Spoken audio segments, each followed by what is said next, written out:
என்ன அம்மையாரே, பார்த்து ரொம்ப நாள் ஆச்சு. மலைச்சு குருவியே, நான் வெளியிலே வர்றதில்ல.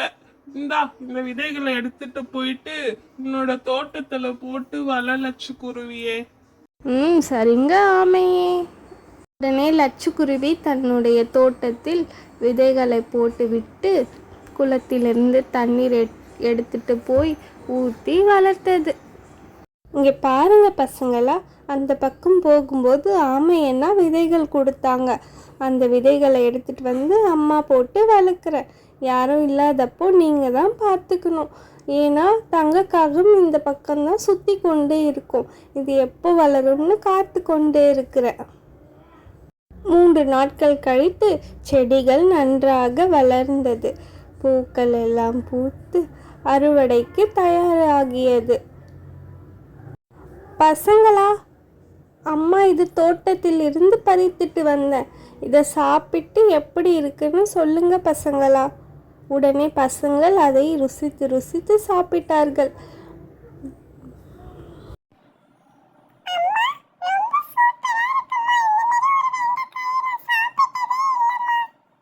என்ன மணிப்புறாவே, ஊர் மக்கள் எல்லாம் லட்சுக்குருவியின் வெண்டைக்காய் சூப்பரா இருக்குன்னு சொன்னாங்க. சாப்பிட்டு பாருங்க. ஆமா தங்கக்காகமே, ரொம்ப சூப்பரா இருக்கே. குருவி மாமி கிளியிடம் விற்றது. லட்சுக்குருவியே, நிஜமா உங்க வெண்டைக்காய் சூப்பரா இருக்கு குருவியே.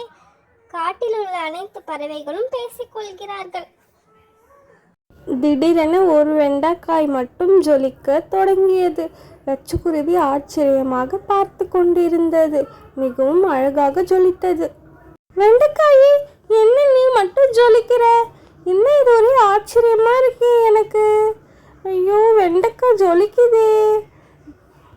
வெண்டைக்காய் பெரியதாகி உடனே ஒரு வெண்டைக்காய் வீடு கட்டி கொடுத்தது. லட்சுக்குருவி மிகவும் சந்தோஷமாக இருந்தது. பட்டாம்பூச்சிகள் சுற்றி பறந்தன. வெண்டைக்காய் வீடு. வாங்க பசங்களா, உள்ள போலாம். வெண்டைக்காய் வீடு அழகாக இருக்குது. உடனே 2 பசங்களும் துள்ளி துள்ளி குதித்து மூவரும் சந்தோஷமாக இருந்தார்கள் வீட்டுக்குள்ளே சென்று.